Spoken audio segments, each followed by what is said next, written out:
السلام عليكم ورحمة الله. أشهد أن لا إله إلا الله وحده لا شريك له وأشهد أن محمدا عبده ورسوله.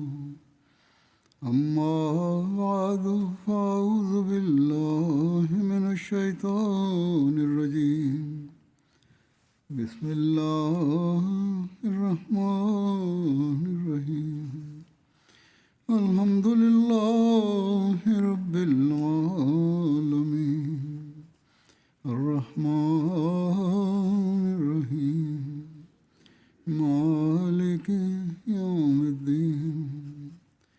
إياك نعبد وإياك نستعين. اهدنا الصراط المستقيم صراط الذين أنعمت عليهم غير المغضوب عليهم ولا الضالين.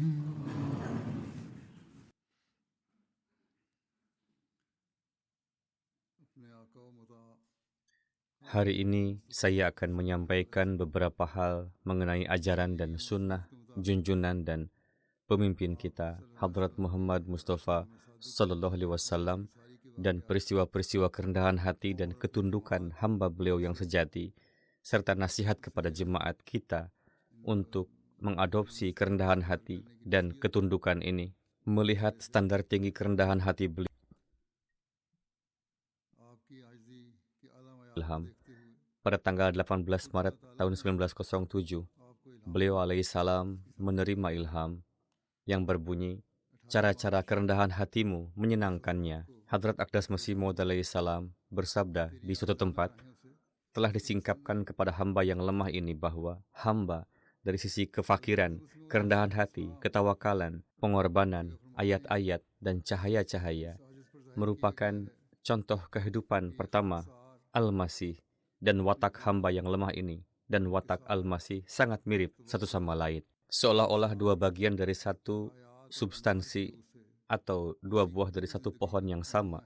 Kesatuan ini adalah kesatuan dalam arti yang sebenarnya, yaitu kesatuan yang serupa, sehingga dalam pandangan kashfi atau spiritual, perbedaannya sangat halus, dan juga secara lahiriah terdapat kesamaan, yaitu bahwa Al-Masih adalah pengikut dan pelayan agama dari seorang nabi yang sempurna dan agung, yaitu Musa, dan Injilnya adalah cabang dari Taurat. Dan hamba yang lemah ini juga termasuk di antara para pelayan yang paling rendah dari nabi yang mulia itu, yang merupakan Sayyidur Rasul, yakni pemimpin para rasul dan mahkota semua rasul. Suatu kali, seseorang mengajukan permohonan kepada Hadrat Masih Maud alaihissalam dengan mengatakan bahwa Huzur telah mengerahkan banyak usaha dalam menulis buku Hakikatul Wahyi, yaitu kitab yang ditulis pada masa akhir kehidupan beliau alaihissalam, dan dengan membacanya berulang kali, dan inilah sebabnya mengapa kesehatan Huzur berulang kali menjadi lemah. Dikatakan bahwa sekarang Huzur hendaklah beristirahat total selama beberapa hari dan meninggalkan sama sekali pekerjaan membaca dan menulis. Hadrat Masih Maud alaihissalam menjawab, apalah usaha kami? Kami merasa malu ketika memandang kepada kerja keras para sahabat radhiyallahu anhum, bahwa bagaimana dengan penuh kerelaan mereka menyerahkan kepala mereka untuk dipenggal di jalan Allah. Di suatu tempat, beliau alaihissalam bersabda, orang-orang yang kurang pemahaman mengajukan keberatan bahwa saya membesar-besarkan kedudukan saya sendiri, yakni bahwa Hadrat Masih Maud alaihissalam sedang membesar-besarkan kedudukannya sendiri. Beliau alaihissalam bersabda bahwa saya bersumpah demi Allah Ta'ala bahwa dalam tabiat dan fitrat saya sama sekali tidak ada hal seperti ini, bahwa saya mendapati diri saya menginginkan pujian dan saya merasa senang dengan pernyataan kemuliaan saya. Saya selalu menyukai kehidupan yang penuh kerendahan hati dan tidak dikenal. Tetapi ini di luar kendali dan kemampuan saya, bahwa Allah Ta'ala sendiri telah mengeluarkan saya. Dan sebanyak apapun pujian dan kemuliaan saya yang telah Dia nyatakan, yakni Allah Ta'ala nyatakan dalam kalamnya yang telah diturunkan kepada saya, beliau alaihissalam bersabda bahwa semua pujian dan seluruh kemuliaan ini adalah milik Hadrat Nabi Muhammad SAW semata mengenai ajaran Islam tentang kerendahan hati dan kesederhanaan. Sebagaimana tertulis bahwa pada tanggal 22 Oktober tahun 1903, seorang mu'alaf Australia yang bernama Muhammad Abdul Haq datang menghadap Hadrat Aqdas Masih Maud alaihissalam. Selama percakapan, Hadrat Aqdas bersabda kepadanya bahwa salah satu prinsip kami adalah bahwa kami menjalani kehidupan yang sederhana. Semua kemewahan yang telah dijadikan Eropa sebagai kebutuhan hidup pada masa kini, majelis kami bersih dari hal-hal tersebut. Kami tidak terikat dengan tradisi dan kebiasaan. Kami memelihara setiap kebiasaan hanya sampai batas bahwa dengan meninggalkannya dikhawatirkan akan menimbulkan kesulitan atau dosa. Jangan sampai menimbulkan kesulitan, jangan sampai menimbulkan dosa. Selain itu, dalam hal makan, minum, duduk, dan berdiri, kami menyukai kehidupan yang sederhana. Inilah standar kerendahan hati yang tinggi yang ingin beliau ciptakan dalam diri para anggota jemaat beliau juga. Sebagaimana di suatu tempat, beliau al-Islam bersabda, kerendahan hati harus diadopsi. Mempelajari kerendahan hati tidaklah sulit. Apa yang perlu dipelajari darinya? Manusia memang sudah rendah hati dengan sendirinya. Dan dia memang diciptakan untuk kerendahan hati itu sendiri. وَمَا خَلَقْتُ الْجِنَّ وَالْإِنْسَ إِلَّا لِيَعْبُدُونَ, yang artinya, dan aku tidak menciptakan jin dan manusia, melainkan agar mereka beribadah kepadaku. Kesombongan dan semacamnya semuanya adalah hal-hal yang dibuat-buat. Jika dia menanggalkan kepura-puraan itu, maka dalam fitratnya hanya akan terlihat kerendahan hati. Maka inilah prinsip yang dengannya kedekatan dengan Allah Ta'ala juga dapat diperoleh.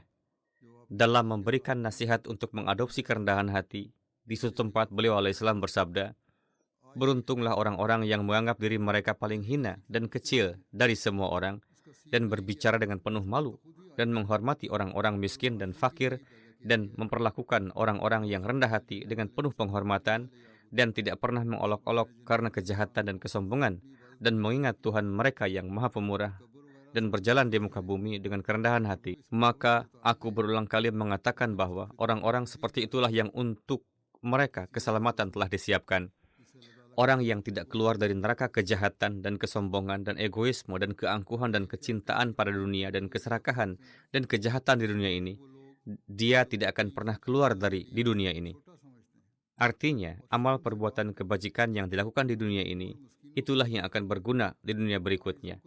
Beliau bersabda bahwa apa yang harus aku lakukan dan dari mana aku membawa kata-kata yang dapat berpengaruh pada hati kelompok ini, yakni pada orang-orang yang mempercayai saya. Ya Tuhan, anugerahkanlah kepadaku kata-kata seperti itu dan ilhamkanlah kepadaku pidato-pidato yang memancarkan cahayanya pada hati-hati mereka dan dengan sifat penawarnya menghilangkan racun mereka.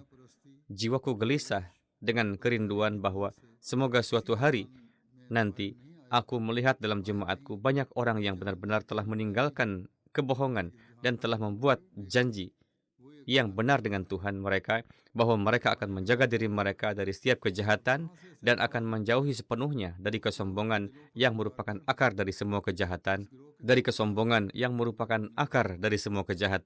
dan akan senantiasa takut kepada Rabb mereka. Sebagian orang berkeinginan untuk duduk di kursi-kursi depan, terutama pada hari-hari jalsah atau ketika ada acara khusus, pada jalsah dan lain-lain. Umumnya, kadang-kadang ada area hijau atau area-area seperti itu, di mana secara khusus ada keinginan khusus untuk duduk di depan, untuk mendengarkan dekat dengan khalifah, maka itu tidak masalah. Tetapi kadang-kadang ego juga ikut terlibat. Ini tidak seharusnya terjadi. Dan karena ini kemudian menimbulkan masalah bagi mereka yang mengatur. Bagaimanapun, dalam menasihati orang-orang yang memiliki keinginan seperti itu, beliau bersabda, manusia seharusnya ketika pergi ke suatu tempat, mereka memilih tempat yang paling rendah untuk dirinya.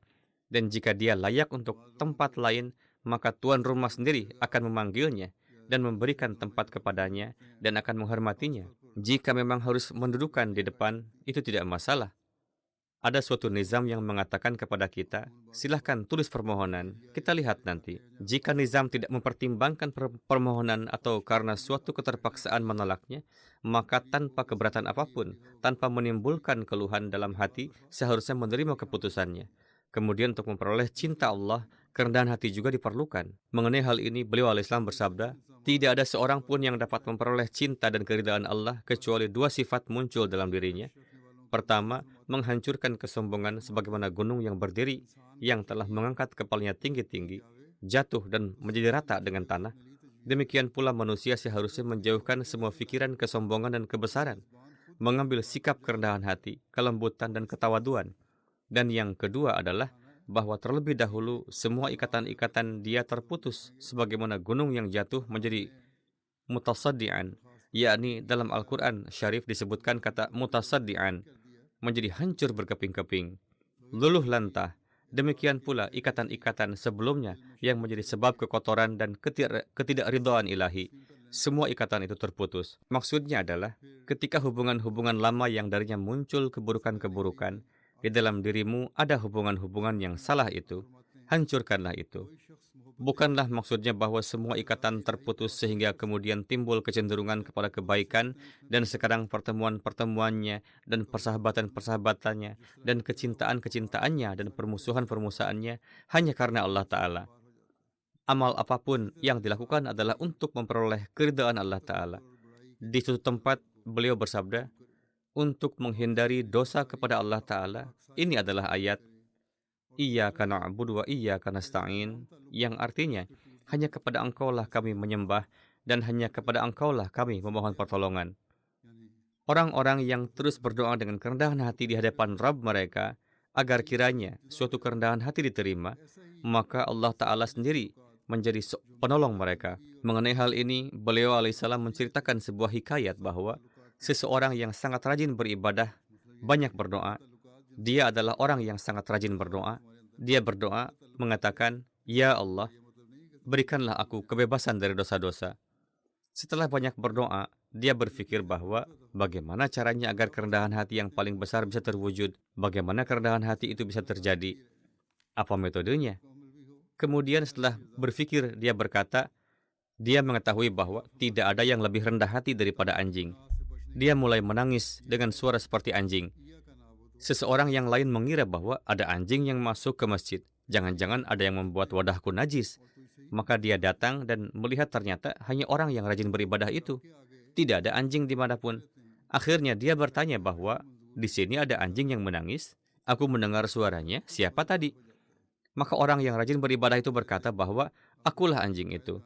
Kemudian dia bertanya, mengapa kamu menangis seperti itu? Dia menjawab bahwa Allah Ta'ala menyukai kerendahan hati, oleh karena itu aku berpikir bahwa dengan cara ini kerendahan hatiku akan diterima.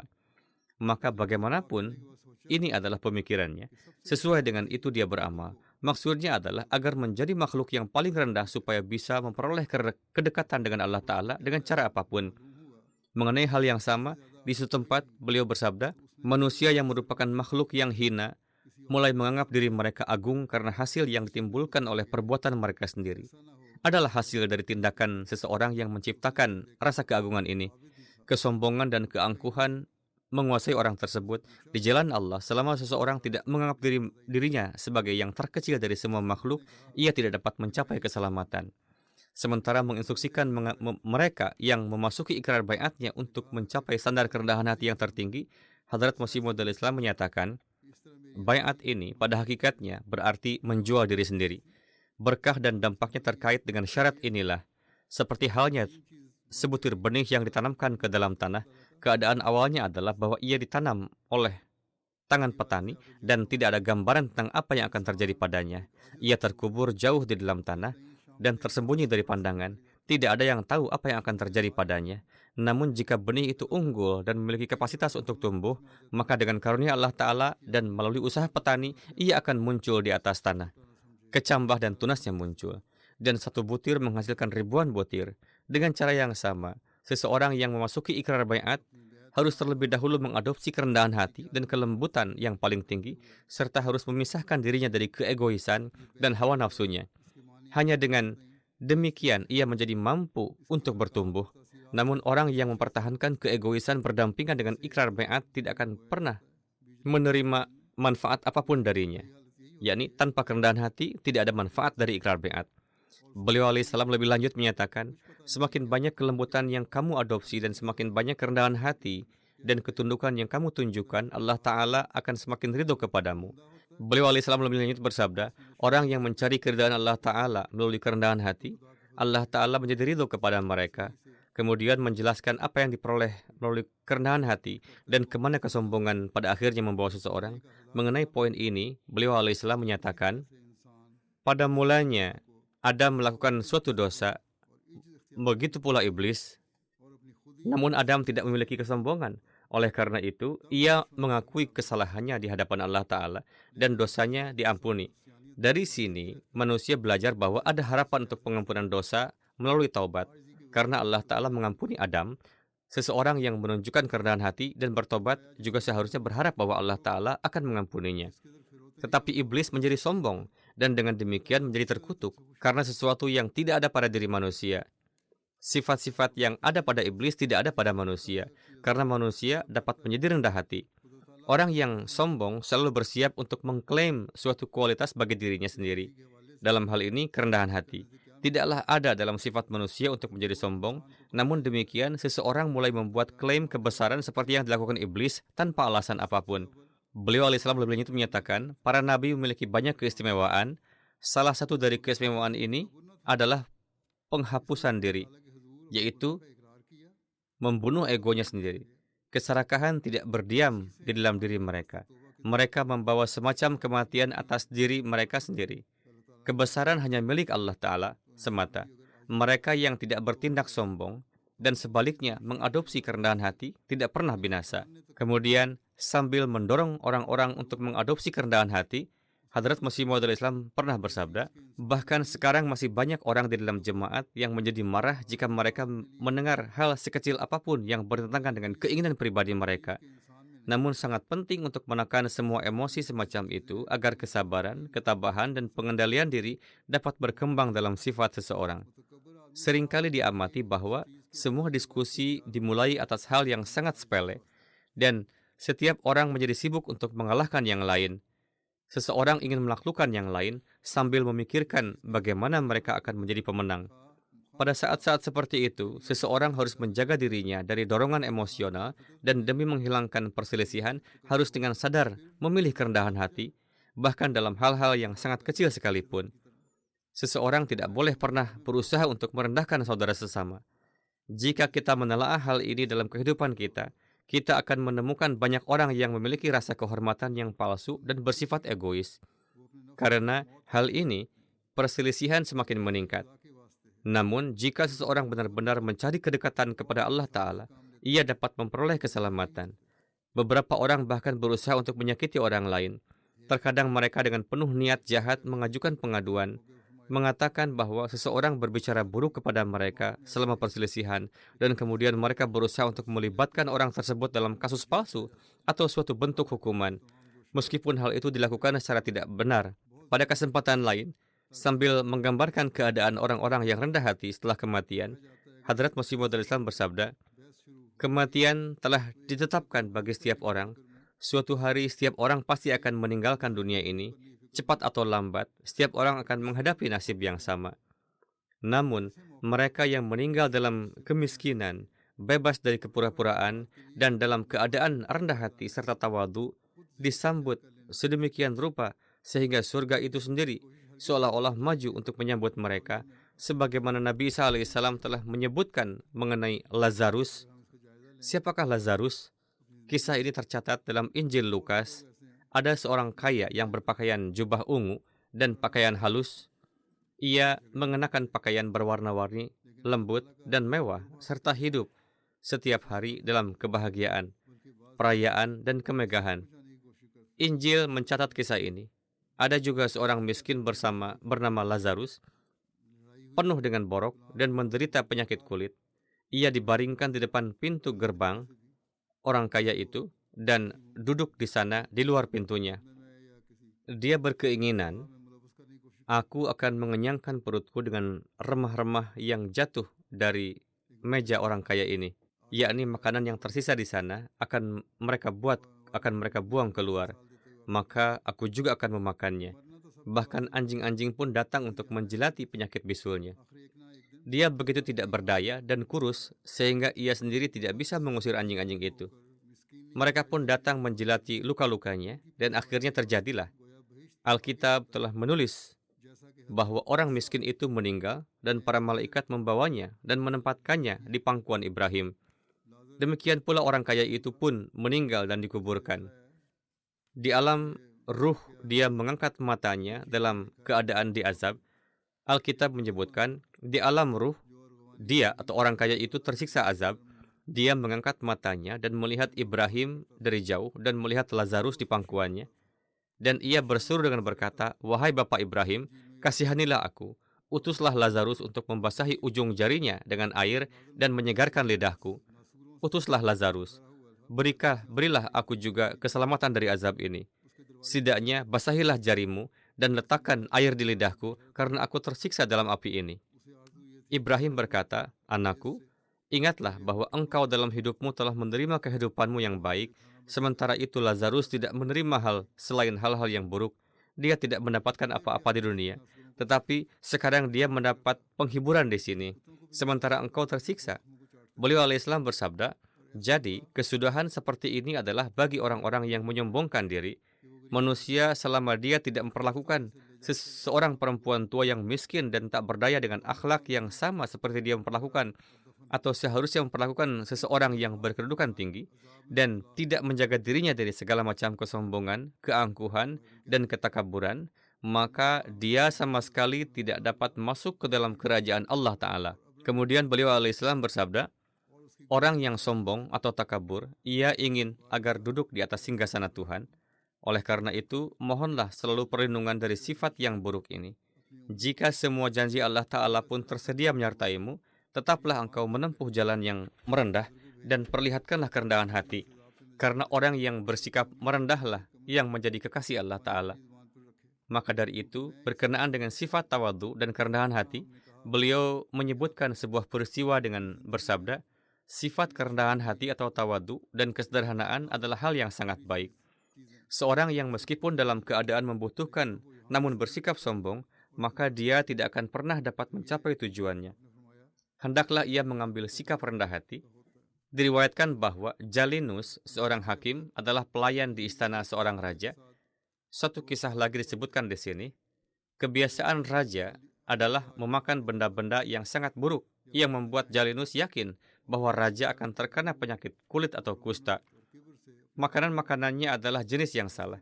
Saat itu pun digaungkan agar jangan menyantap makanan junk food atau makanan yang tidak sehat. Dan di zaman itu pun pasti ada hal-hal seperti itu. Alhasil, Jalinus yakin bahwa hal-hal ini akan membuatnya sakit dan bahkan bisa sampai pada penyakit kulit. Oleh karena itu, dia selalu mencegah raja, tetapi raja tidak berhenti. Karena lelah dengan hal ini, Jalinus melarikan diri dari sana dan pergi ke negerinya. Dia meninggalkan istana raja dan pergi ke negerinya. Beberapa waktu kemudian, tanda-tanda penyakit kulit mulai muncul pada tubuh raja itu. Akhirnya, terjadilah apa yang telah dikatakan oleh Jalinus. Penyakit kusta mulai nampak. Kemudian raja menyadari kekeliruannya dan dia memilih jalan kerendahan hati. Dia mendudukkan putranya di atas singgasana, sementara dia sendiri mengenakan pakaian lusuh, lalu pergi dari sana dan sampai kepada Jalinus. Jalinus mengenalinya, dan sikap kerendahan hati sang raja disukai olehnya, yakni sang raja menyadarinya dan datang kepadaku, dan dengan sepenuh tenaga, kemudian dia melakukan pengobatan terhadapnya. Beliau alaihissalam bersabda, dengan sepenuh tenaga dia sibuk untuk mengobatinya, hingga kemudian Allah Ta'ala memberikan kesembuhan kepadanya. Dalam salah satu majlis beliau, ketika menyebutkan ilham beliau, nasihat yang beliau alaihissalam sampaikan disebutkan dalam riwayat berikut ini, bahwa pada waktu salat subuh, Hadrat Aqdas Masih Maud alaihissalam datang, dan sebelum salat, beliau mengadakan majlis sebentar, yaitu beliau alaihissalam datang sebelum salat subuh, dan mengadakan majlis, dan beliau bersabda mengenai, "Inni uhafizu kulla man fid dar, illalladzina alau wastakbaru." Yakni sesungguhnya aku akan melindungi orang-orang yang tinggal di dalam ad-dar atau rumah, kecuali mereka yang bersikap tinggi hati dan sombong. Beliau alaihissalam bersabda, dalam hal ini yang dimaksud dengan bersikap tinggi hati dan sombong bukanlah kesombongan karena harta dan kedudukan, melainkan setiap orang yang tidak menghadapkan dirinya kepada Allah dengan kerendahan hati dan kehinaan diri dan tidak menaati perintah-perintahnya, dia termasuk di dalamnya, kendati dia miskin sekalipun. Orang yang akan masuk ke dalam rumah adalah orang yang menunjukkan kerendahan hati.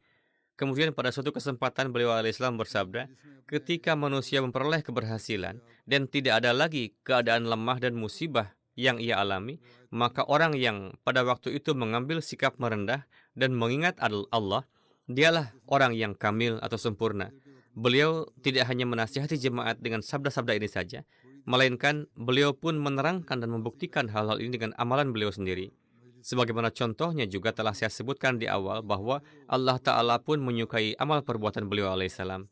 Alhasil, ada beberapa riwayat yang menerangkan tentang amal perbuatan beliau alaihissalam. Hadrat Mirza Bashir Ahmad Sahib radhiyallahu anhu meriwayatkan, Mirza Sultan Ahmad Sahib memberitahu saya bahwa Dada Sahib, yakni kakek, memberikan kursi kepada paman kami, Mirza Ghulam Qadir Sahib, ketika duduk dalam majelis, yaitu kakek Hadrat Mirza Sultan Ahmad yang merupakan saudara laki-laki tertua Hadrat Masih Maud alaihissalam. Beliau mendapat kursi dan yaitu ketika beliau pergi menemui Dada Sahib, maka beliau mendudukannya di kursi. Sementara itu, ayah saya, yakni Hadrat Masih Maud alaihissalam, pergi dan duduk sendiri di bawah, di atas tikar. Hadrat Masih Maud alaihissalam kapanpun pergi ke majelis itu, beliau duduk di belakang, di barisan tempat orang-orang biasa duduk. Kadang-kadang kakek Sahib meminta beliau untuk duduk di atas, maka ayah saya menjawab, saya lebih baik duduk di sini saja. Beliau tidak pernah memiliki keinginan untuk duduk di tempat yang tinggi, melainkan keinginan beliau adalah duduk di antara orang-orang biasa. Sebagaimana sebelumnya beliau telah menasihati bahwa tuan rumah sendirilah yang akan mendudukan. Beliau sendiri selalu mengamalkan hal ini dalam kehidupan. Demikian pula Hadrat Mirza Bashir Ahmad Sahib meriwayatkan satu lagi riwayat, yakni Qazi Amir Hussein Sahib berkata bahwa kepada saya, suatu kali kami menanyakan kepada Hadrat Sahib, Huzur, dalam hadis disebutkan bahwa semua nabi telah menggembalakan kambing. Apakah Huzur pernah menggembalakan juga? Beliau alaihissalam bersabda, ya, saya suatu kali pernah keluar di ladang. Di sana ada seseorang yang sedang menggembalakan kambing. Orang itu berkata, saya pergi sebentar untuk suatu pekerjaan. Anda tolong jaga kambing-kambing saya. Tapi dia pergi sedemikian rupa sehingga baru kembali di waktu sore hari, dan sampai ia datang kami terus menggembalakan kambing-kambingnya. Seharian beliau menggembalakan kambing-kambing itu, padahal beliau adalah anak bangsawan di daerah itu, seorang anak bangsawan, tetapi beliau tidak menganggapnya sebagai hal yang memalukan, dan sampai sore hari orang itu yang merupakan petani di bawah daerah beliau, kambing-kambing miliknya rela beliau gembalakan.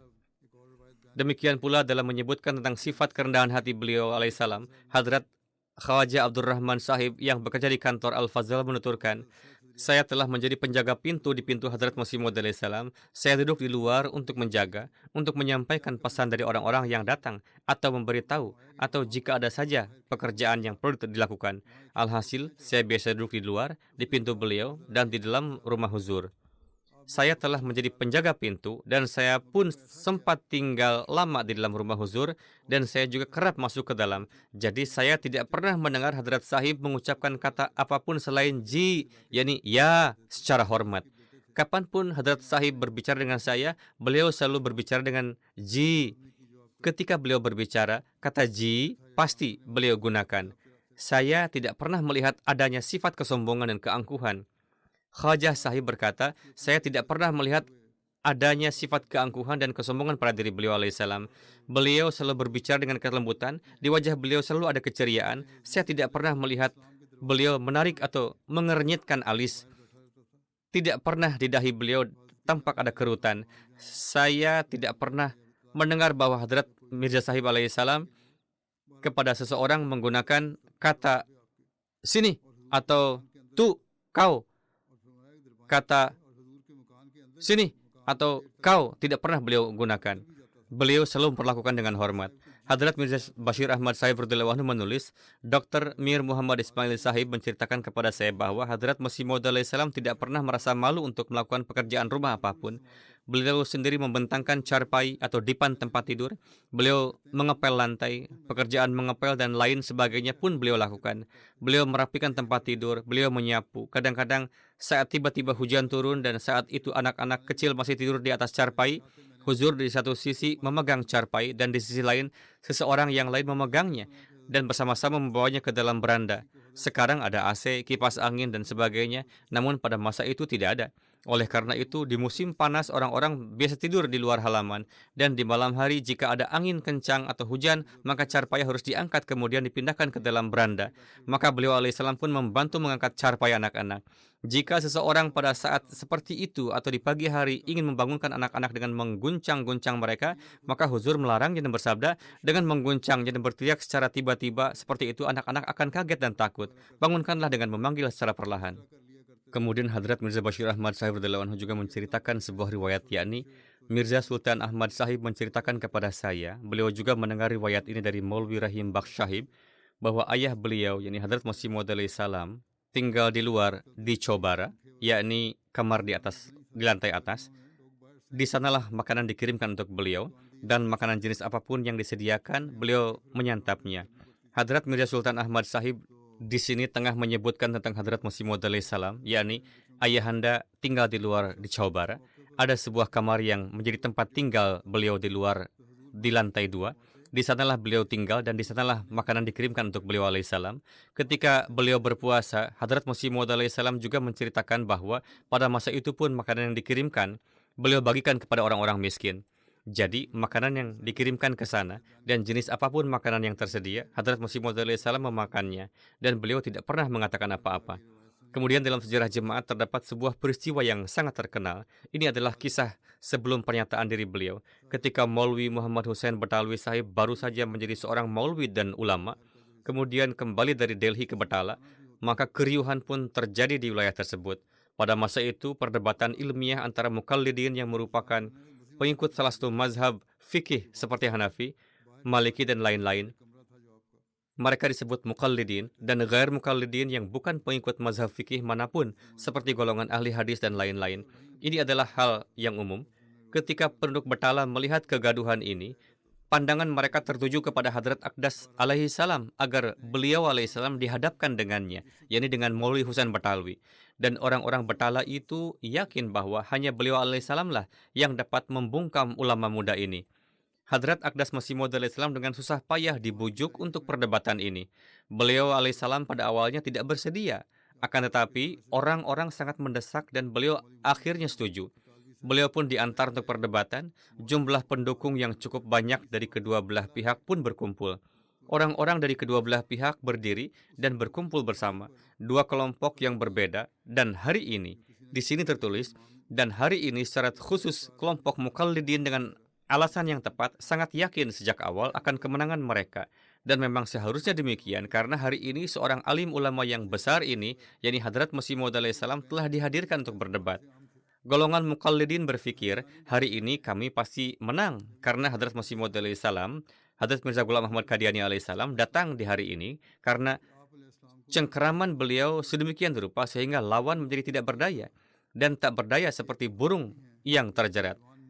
Bagaimanapun, ketika beliau alaihissalam tiba di tempat perdebatan, beliau alaihissalam bertanya kepada Maulwi Muhammad Hussein Batalwi Sahib, apa pandangan, pemikiran, dan keyakinan Anda? Tolong jelaskan agar dapat dibantah. Maulwi Muhammad Hussein Batalwi Sahib berkata, menurut saya, Al-Quran Al-Karim adalah yang diutamakan, kemudian hadis, dan sabda Rasulullah SAW, yang menurut itu keputusan akan dibuat.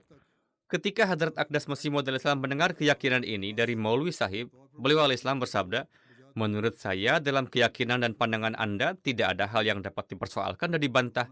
Orang-orang yang membawa beliau berpikir, dengan cara ini kekalahan kami sudah akan terbayangkan dan pihak lawan akan membunyikan genderang kemenangannya. Beliau alaihissalam telah langsung mengatakan kepada Maulwi Sahib, yakni saya tidak menganggap ada hal yang dapat dipersoalkan. Bagaimanapun juga, Maulwi Sahib harus mendapat sedikit pelajaran, dan di medan perdebatan ini hendaknya pendebat melakukan serangan. Akan tetapi Hadrat Aqdas alaihissalam tidak peduli dengan kebanggaan, kemenangan, ataupun mendapat kekalahan serta kehinaan. Dan dengan menunjukkan kerendahan hati dan ketundukan yang sangat tinggi, beliau pun kembali dari sana.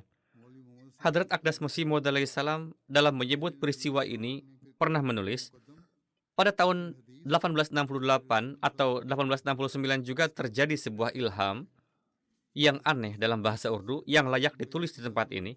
Peristiwa yang menjadi sebab ilham ini adalah bahwa Maulwi Abu Sa'id Muhammad Hussein Batalwi yang pada suatu masa juga merupakan teman sekolah hamba yang lemah ini, ketika baru saja menjadi maulwi atau ulama dan datang ke Betala dan pendapat-pendapatnya terasa berat bagi penduduk Betala, maka saat itu seseorang sangat memaksa hamba yang lemah ini untuk berdebat dengan maulwi sahib yang dihormati tersebut tentang suatu perdebatan pendapat dalam masalah agama.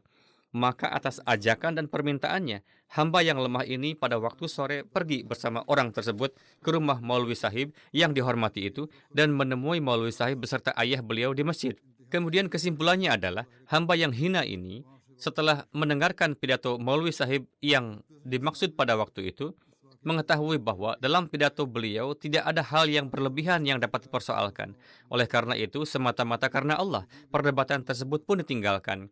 Di malam hari, Allah Ta'ala dalam ilham dan mukhatabat atau percakapan dengannya, dengan mengisyaratkan kepada perdebatan yang ditinggalkan ini berfirman, Tuhanmu ridho dengan perbuatanmu ini, dan dia akan memberimu keberkatan yang sangat banyak sehingga raja-raja akan mencari berkat dari pakaianmu. Kemudian setelah itu, dalam alam kasyaf, para raja yang sedang menunggangi kuda pun ditunjukkan. Hal ini karena kerendahan hati dan kehinaan ditempuh semata-mata untuk Allah dan Rasul-Nya. Oleh karena itu, Zat Muhsin Mutlak ini, yakni Maha Pemberi Nikmat Hakiki ini, tidak menghendaki untuk meninggalkannya tanpa pahala. Hadrat Syekh Yaqub Ali Sahib Irfani telah menceritakan peristiwa ini dalam karyanya Hayati Ahmad. Beliau juga menulis sebuah catatan tentang hal ini. Beliau menulis, orang-orang sangat mengetahui gaya umum perdebatan-perdebatan dan keadaan para pendebat. Mereka mengetahui keadaan orang-orang yang berdebat bahwa menerima perkataan pihak lawan atau lawan bicara yang benar dan mengakuinya di depan publik adalah sangat sulit. Saya tidak meremehkan para ulama. Bagi para ulama, menyerahkan jiwa itu mudah. Akan tetapi, jangankan mengakui kesalahan sendiri. Kebiasaan untuk menerima perkataan pihak lawan yang benar dan masuk akal pun sudah tidak ada lagi yang rela melakukannya. Inilah keadaan saat ini juga. Akan tetapi, keadaan Hadrat Masih Maud salam adalah larut dalam warna keikhlasan hakiki dan keridaan Allah Ta'ala. Ini juga diketahui bahwa beliau secara tabiat tidak menyukai terjadinya perpecahan di dalam kalangan umat muslimin. Dan mereka meninggalkan upaya mencari kebenaran dan mengucapkan kebenaran apa adanya atas perselisihan yang ada. Kemudian, betapa besar keberanian dan keteguhan hati ini, bahwa kepada orang yang hendak didebat, ia pergi mendatangi rumahnya, dan tidak ada keengganan dan keraguan dalam hatinya karena ilmu dan pengaruhnya, akan tetapi setelah mendengar satu perkataan yang benar dari mulut lawannya, sama sekali tidak dipedulikan apapun apa yang akan dikatakan orang, yakni khawatir orang-orang akan menyebutnya sebagai penghindaran atau akan menafsirkannya sebagai terpengaruh oleh pihak lawan. Beliau mengakui apa yang benar tanpa memperdulikan apa yang mungkin dikatakan orang. Dengan mengakui kebenaran pernyataan tersebut, Hadrat Masih Maud salam membubuhkan cap beliau padanya. Contoh-contoh tindakan semacam itu tidak dapat ditemukan dimanapun kecuali dalam kehidupan para Nabi alaihimussalam dan para pengikut sejati mereka. Ketulusan dalam agama dan dorongan kuat untuk menghancurkan ego serta nafsu seseorang hanya dapat diberikan oleh karunia Allah Ta'ala. Tanda-tanda penerimaan Allah atas perbuatan ini termanifestasi pada saat itu juga karena Allah Ta'ala memberikan kabar gembira melalui ilhamnya dan seolah-olah menganugerahkan kepadanya sertifikat radhiyallahu anhu. Di dunia ini, seseorang mendambakan untuk semakin diterima dan agar orang-orang berpaling kepadanya. Allah Ta'ala menyatakan sebagai buah dari perbuatan ini bahwa para raja akan mencari berkah dari pakaiannya. Ini adalah suatu masa ketika gagasan untuk menyusun dan mengarang Barahini Ahmadiyah bahkan belum terlintas, apalagi sampai pada detik menyampaikan pendakwaan. Beliau menjalani kehidupan yang tersembunyi dari dunia ini. Beliau telah meninggalkan pekerjaannya, dan meskipun pertimbangan mengenai arah kehidupan di masa depan tidak mengganggu hati dan pikiran beliau sendiri, anggota keluarga tentu saja bertanya-tanya apa yang akan beliau lakukan. Pada saat seperti itulah, Hadrat Masih Maud salam menerima ilham yang menyatakan bahwa para raja akan mencari berkah dari pakaiannya. Ini terjadi pada saat beliau tidak memiliki apa-apa sama sekali, dan ayah beliau yang terhormat masih hidup pada waktu itu. Singkatnya, beliau berada pada tahap kehidupan di mana seseorang yang duniawi menaruh harapan besar dan pada usia ketika segala macam ambisi, penghargaan diri, dan keinginan untuk menampilkan diri berada pada puncaknya. Seseorang seringkali bersikeras dan keras kepala dalam mempertahankan posisinya sendiri. Namun di tengah semua faktor ini, Hadrat Mirza Sahib pergi untuk berdebat dengan seorang maulwi yang terkenal, mendengarkan pidatonya, mendapatinya benar, dan membenarkannya. Beliau tidak mempedulikan apa yang akan dikatakan orang, dan tidak pula beliau peduli bahwa orang ini sudah banyak mendapat tentangan karena beberapa keyakinannya, dan bahwa dengan pernyataannya sendiri beliau pada hakikatnya mendukungnya. Beliau tidak mengkhawatirkan bahwa badai cercaan mungkin pula akan menimpa dirinya. Renungkanlah bahwa dalam keadaan-keadaan itu, ketika pertempuran sengit sedang berkecamuk antara kaum Hanafi dan kaum non-Muqallid, dan untuk mendukung ulama ahli hadis manapun berarti mengundang berbagai masalah yang tak terhitung atas diri sendiri. Hadrat Mirza Sahib mendukung Maulwi Muhammad Hussein Badawi Sahib meskipun beliau telah ditugaskan untuk berdebat melawannya. Menganggap bahwa pengetahuan atau kecakapan Maulwi Abu Said Sahib membuat Hadrat Masih Maud Islam terdiam adalah suatu kebodohan semata. Anggapan semacam itu mungkin sedikit bisa diterima seandainya peristiwa-peristiwa kemudian tidak menghasilkan perdebatan lisan dan tulisan secara langsung dengan Maulwi Muhammad Hussein Badawi. Dan seandainya hamba Muhammad SAW yang gagah berani ini tidak maju untuk menghadapinya dalam suatu pertandingan yang paling serius. Tidak dapat dibayangkan bahwa pada kesempatan itu Hadrat Masih Maud Islam terpengaruh olehnya. Karena peristiwa-peristiwa kemudian membuktikan bahwa Hadrat Masih Maud Islam berkali-kali menantang Maulwi Muhammad Hussein Badawi Sahib, menantangnya dan menjelaskan kepadanya apa yang salah dan apa yang benar dari tindakannya. Syekh Yaqub Ali Sahib Irfani selanjutnya menulis, tidak pernah dalam keadaan apapun keilmuan atau pengaruh Maulwi itu dapat menanamkan rasa takut dalam diri Hadrat Masih Maud Islam, bahkan hanya untuk sesaat pun. Ini adalah fakta-fakta sejarah dan tidak seorang pun dapat menyangkalnya. Oleh karena itu, menghibur pikiran semacam itu adalah kebodohan semata. Salah satunya, satu-satunya kenyataan yang mendasari kejadian ini adalah ketulusan iman Hadrat Masih Maud Islam. Itulah pengabdian yang tulus dari Hadrat Masih Maud Islam dalam keimanan.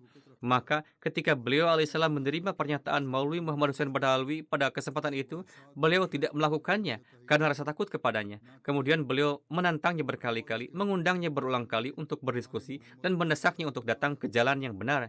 Pada suatu kesempatan, Hadrat Masih Maud Islam menulis pucuk surat kepada Maulwi Muhammad Hussein Badawi, menyampaikan kepadanya pesan kebenaran. Namun meskipun menempati kedudukan yang tinggi sebagai seseorang yang diutus oleh Allah Ta'ala, beliau alaihissalam mengungkapkan kerendahan hati dan kelemah lembutan yang paling tinggi mengenai dirinya sendiri. Beliau alaihissalam menulis, saudaraku yang terhormat dan mulia, Maulwi Sahib, semoga Allah Ta'ala melindungi Anda. Surat Anda telah diterima. Beliau juga menulis salam di awal surat tersebut, yakni Assalamualaikum warahmatullahi wabarakatuh. Suatu hal yang sangat menyulitkan bagi hamba yang hina ini adalah bahwa kesehatan saya seringkali memburuk secara tiba-tiba sedemikian rupa sehingga kematian tampak berada di hadapan mata saya. Selain itu, suatu tingkat kesakitan tetap menyertai saya siang dan malam. Jika saya terlibat dalam percakapan yang panjang, serangan penyakit pun dimulai. Jika saya memaksakan diri dalam pemikiran yang mendalam, kondisi yang sama pun menguasai saya. Ketika surat Anda yang terakhir tiba, tampaknya surat itu telah ditulis bersama dengan Maulwi Abdul Jabbar Sahib, yaitu mereka berdua telah bekerja sama dalam menulisnya. Oleh karena itu, sebuah balasan pun disiapkan dengan cara demikian. Hamba yang hina ini hampir sepenuhnya tidak berdaya akibat parahnya penyakit. Pada saat itu beliau sangat sakit, di mana kekuatan bagi saya untuk terlibat dalam perdebatan lisan maupun tulisan. Pada saat ini saya tidak memiliki kekuatan untuk terlibat dalam perdebatan. Hanyalah melalui karunia Allah Ta'ala sehingga ketika ketiga risalah ini ditulis, yakni Fatah Islam, Taudih Maram, dan Izalah Awham, bahkan risalah-risalah ini pun disusun sedemikian rupa sehingga dalam kebanyakan kasus orang lain yang menuliskan apa yang hamba yang hina ini dikte, dan hanya jarang terjadi bahwa saya menulis sesuatu dengan tangan saya sendiri. Saya bahkan tidak memiliki kemampuan untuk merevisi dan menyempurnakan susunan kata-kata dengan semestinya. Pengetahuan Anda tentang hadis sangatlah luas. Beliau menyapa Maulwi Sahib bahwa meskipun beliau telah menulis buku-buku ini, namun Maulwi Sahib adalah seorang ulama hadis yang hebat. Sedangkan hamba yang hina ini adalah seorang yang tidak terpelajar dan bodoh. Saya tidak memiliki ibadah, tidak pula latihan-latihan rohani. Masih Maud Islam mengungkapkan kerendahan hati beliau yang paling dalam. Tidak pula ilmu pengetahuan maupun kecakapan apapun. Singkatnya, saya tidak memiliki apapun sama sekali. Namun demikian, ada perintah dari Allah Ta'ala, dan itu jelas serta pasti. Maka hamba yang lemah ini pun menyampaikannya. Apakah seseorang menerimanya atau tidak, itu bergantung pada penilaian dan pemahaman dirinya sendiri. Hadrat Masih Maud salam menyampaikan pesan ini kepadanya dengan kerendahan hati yang paling dalam. Sebuah surat lain yang diterbitkan dari Hadrat Masih Maud salam yang ditujukan kepada Hadrat Munshi Ahmad Jan Sahib juga menggambarkan kerendahan hati dan kelemah lembutan beliau alaihissalam. Beliau alaihissalam menulis, "Sahabatku yang terhormat dan mulia, saya telah menerima surat Anda. Saya tidak dapat mengungkapkan rasa syukur yang memadai atas karunia-karunia Allah Ta'ala yang telah menganugerahkan kepada hamba yang lemah ini sahabat-sahabat yang begitu tulus dan berdedikasi, yang keberadaan mereka saja sudah menjadi sumber kehormatan dan kebanggaan bagi diri yang tidak berarti ini.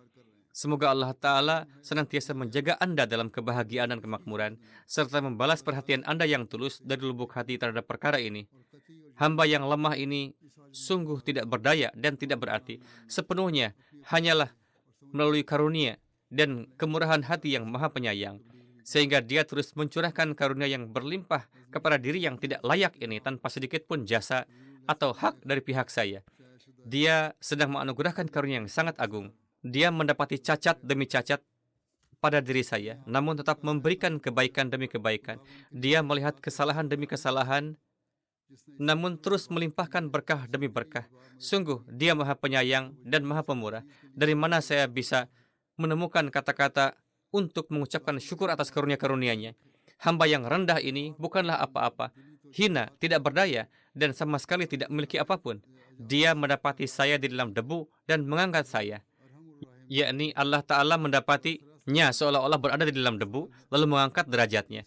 Dia mendapati saya sama sekali tidak layak, namun tetap menutupi kekurangan-kekurangan saya, melihat kelemahan saya. Dia menganugerahkan kekuatan kepada saya, melihat kebodohan saya. Dia melimpahkan ilmu pengetahuan kepada saya. Semua ilmu yang dimilikinya diberikan kepadanya oleh Allah Ta'ala. Dia telah menurunkan karunia-karunia-Nya kepada diri saya, yang mana saya tak sanggup untuk menghitungnya. Salah satu perwujudan dari antara karunia-karunia-Nya adalah bahwa Dia telah menanamkan rasa kasih sayang terhadap hamba yang hina ini di dalam hati saudara-saudara yang mulia seperti Anda sekalian. Harapan saya adalah melalui kemurahan hatinya yang berkelanjutan, Dia akan mempererat ikatan cinta ini dan mencurahkan karunia-Nya kepada semua orang yang telah Dia gabungkan ke dalam jemaatku ini. Yakni Allah Ta'ala akan menganugerahkan kemajuan kepada mereka yang telah masuk ke dalam jemaat. Hadrat Syekh Yaqub Ali Sahib Irfani ketika menerbitkan surat ini menulis dalam sebuah catatan, dari surat ini tampak jelas bahwa betapa hati Hadrat Masih Maud salam dikuasai sepenuhnya oleh kecintaan dan keagungan ilahi. Kesempurnaan kerendahan hati beliau, kesederhanaan beliau, dan ketundukan beliau juga sangat kentara. Ruh rasa bersyukur atas karunia-karunia dan anugerah-anugerah ilah inilah yang berbicara di dalam diri beliau. Ketika Hadrat Masih Maud salam menyatakan diri beliau sebagai misil al-Masih, yakni kedatangan al-Masih yang semisal dengan Isa, Maulwi Muhammad Hussein Batalwi Sahib lantas memulai penentangan yang keras dan dengan cara yang sangat sombong mulai menulis surat-surat kepada Huzur alaihissalam dengan menggunakan kata-kata dan sebutan yang tidak pantas. Dan dalam majalahnya, yakni Isya'atus Sunnah juga, ia mulai menggunakan kata-kata yang bertentangan dengan adab dan kesopanan dan mengumumkan, ini adalah sebuah fitnah dan aku akan menghancurkan jemaat ini sehancur-hancurnya. Bahkan ia menulis, sebagaimana aku telah mengangkatnya ke langit, demikian pula sekarang aku akan menjatuhkannya ke bumi. Yakni na'udzubillah, Maulwi Muhammad Hussein dengan memberikan pujian-pujian telah mengangkat Hadrat Masih Maud salam ke langit, lalu dia mengatakan, sekarang aku akan menjatuhkannya.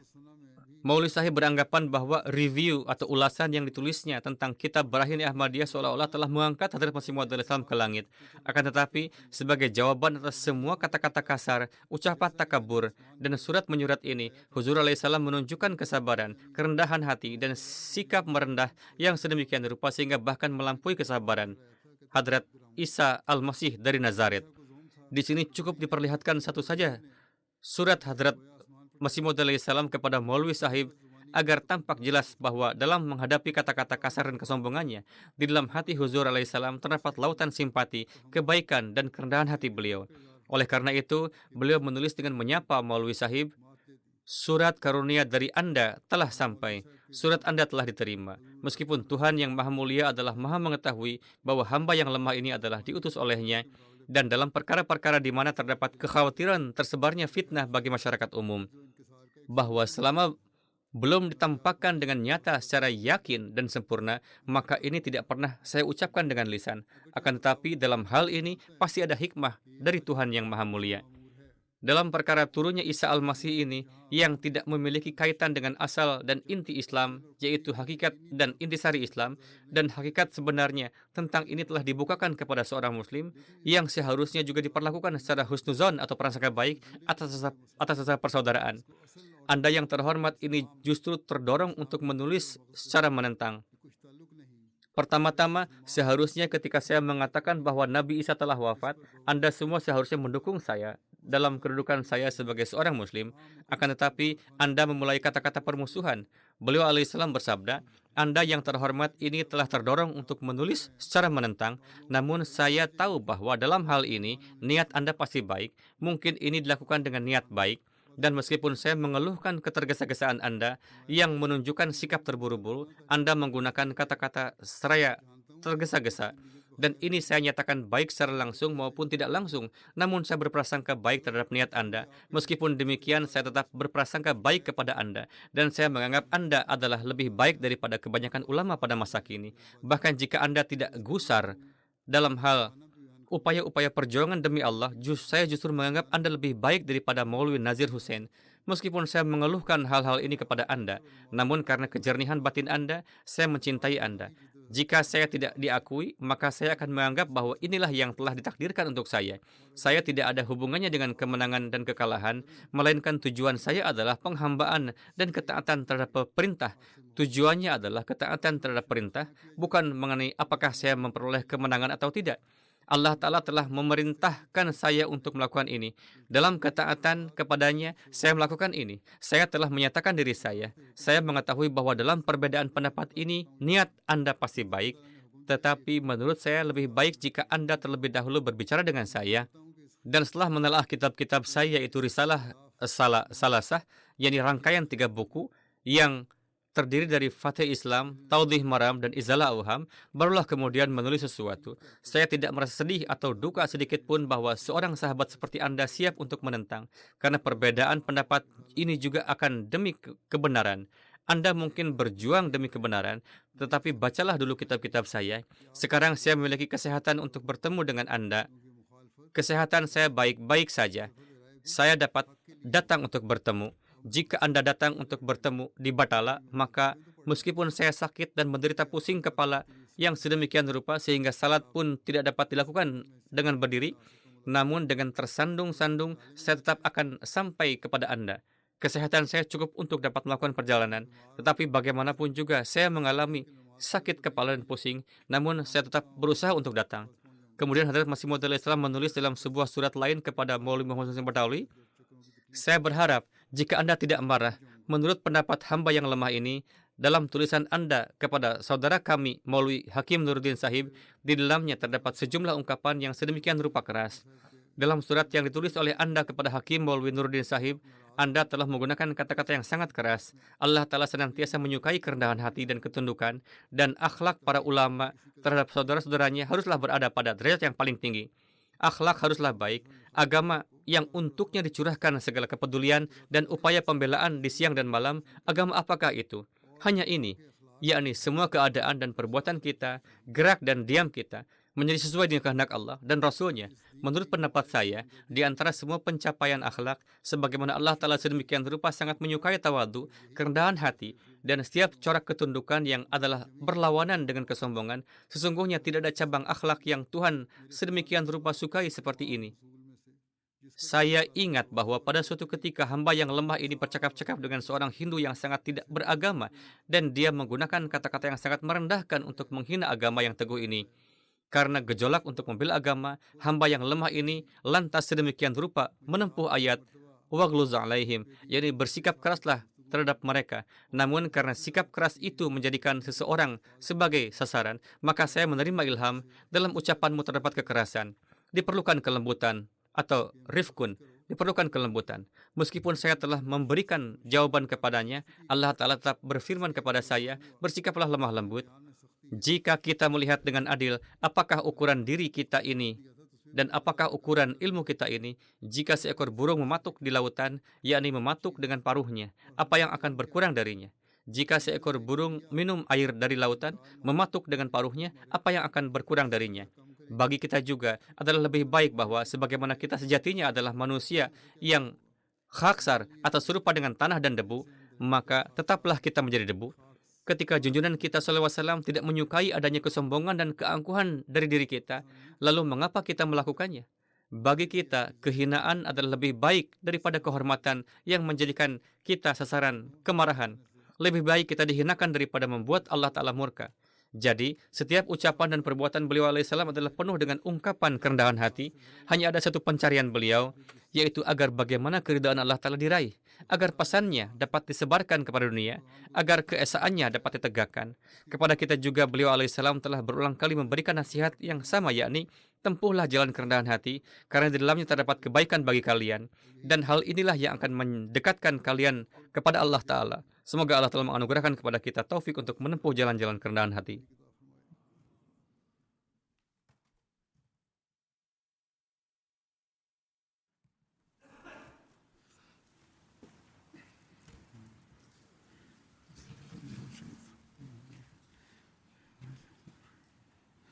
Alhamdulillah, alhamdulillah, nahmaduhu wa nasta'inuhu wa nastaghfiruhu wa nu'minu bihi wa natawakkalu alayhi wa na'udzu billahi min shururi anfusina wa min sayyiati a'malina.